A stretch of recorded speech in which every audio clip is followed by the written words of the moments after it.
Hello friends, बरायबाय बडाजब info official YouTube चेनेलाव आसा खालामो गासैबो मोजाङैनो दङ। दा लोगोफोर क्लास 10 पास जाबाय, एचएस पास जाबाय, डिग्री पास जाबाय, सरकारनि राङारि अनसुंथाइ आपडेट एबा स्कलारशिपनि सायाव बिग आपडेट लाना फैदों। लोगोसे स्कुटि स्किम एप्लाइ डेट माब्ला जामारगोन, पार्सेन्टआ 60 एबा 75 बबेखौ नांमारगौ, बोथ साइड सेम नामा? दा बेखौनो बेयाव डिसकास खालामगोन। नोंथांमोना भिडिअ नायजोब अब्लानो बुजिगोन मा जामारदों एबा मा जानांगौ। गोबाव खालामा जाय नोंथांमोना चेनेलाव गोदानै फैदों साबस्क्राइब खालामना ला।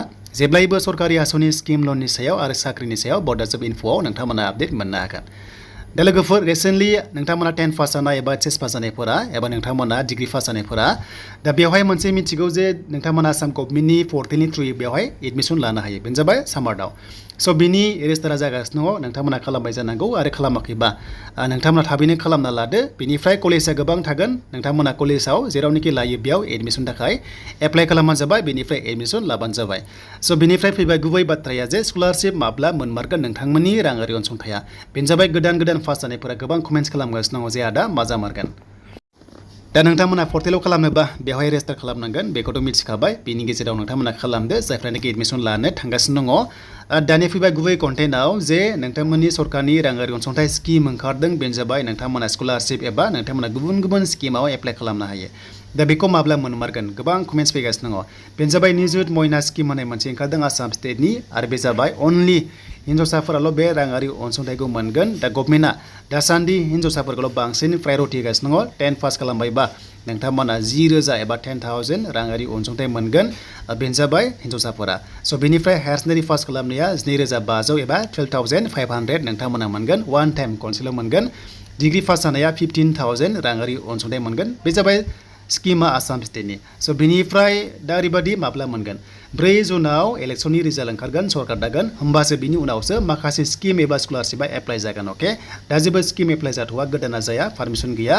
स' बेखायनो 4 जुननि उनाव नोंथांमोना एप्लाइ खालामनो हानायनि चान्सेसा दंखायो। बिनिफ्राय फैबाय एडमिसन जोबनाय लोगो लोगो नोंथांमोना स्किमखौ एप्लाइ खालामनांगोन। बेखायनो एडमिसन लाग्रोनांगोन। एडमिसन लाबासो नोंथांमोना सरकारनि राङारि अनसुंथाइ स्किमखौहाय एबा स्कलारशिपखौहाय मोननो हागोन। मानोना एडमिसन रिसिप्ट नांगोन। बेखायनो पर्टेला जुननि लास्ट उइकआव चान्सआ दङ नोंथांमोननि स्कलारशिपनि बागै। आरो जेब्ला नैबे सामार्ट नोंथांमोना अफिसियेल साइटआव एप्लाइ खालामगोन अब्ला एकाउन्ट नाम्बारखौ नोंथांमोना होखानांगौ जायो। बेखायनो एक्टिभ खालामना ला एकाउन्ट नाम्बारखौ नोंथांमोना, होमबासो राङारि अनसुंथाइखौ नोंथांमोना मोनगोन। स' बेनिफ्राय स्कुटि स्किम बेसेबां पार्सेन्ट नांमारगौ गोबां गोनो गोथो जागासिनो दङ।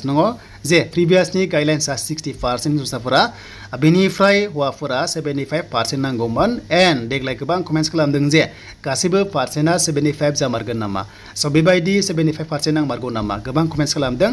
दासिम लेटेस्ट आपडेटआव ओरैबायदि गाइडलाइन्स गैया जे 75 नांथारगौ बोथ साइड मेल फिमेल होननानै मोननाय जाथ'वाखै। जेब्लानो मोनगोन आं नोंथांमोनजोंहाय बे 75 नांथारगौ नामा, स' बेखौ नोंथांमोना आपडेट लाबोगोन। आरो बे स्किमाबो दा इलेक्सन जोबनाय लोगो लोगो गासैबो अफिसियेल नटिस फैगोन स्कलारशिप स्किम, अब्लाथाय पार्सेन्टखौ बेसेबां नांमारगौ आं नोंथांमोनजोंहाय लेटेस्ट आपडेट लाना फैगोन। स' बेखायनो नोंथांमोना नेथ'नांसिगोन। जास्ट एडमिसन खालामग्रो, एडमिसन खालामबासो नोंथांमोना एडमिसन रिसिप्ट मोनगोन नालाय, अब्लाथाय साबमिट खालामनांगौ जायो पर्टेलाव, होमबाथाय नोंथांमोना एक्सेप्ट जागोन। स' 75 एबा 60% नांमारगौ नांमारा बेनि सायाव नेक्स्टआव गोदानै गाइडलाइन्स फैयोबा आं नोंथांमोनजोंहाय शेयार खालामगोन। दा बेनिसिम स्कलारशिपनि माखासे लेटेस्ट आपडेट।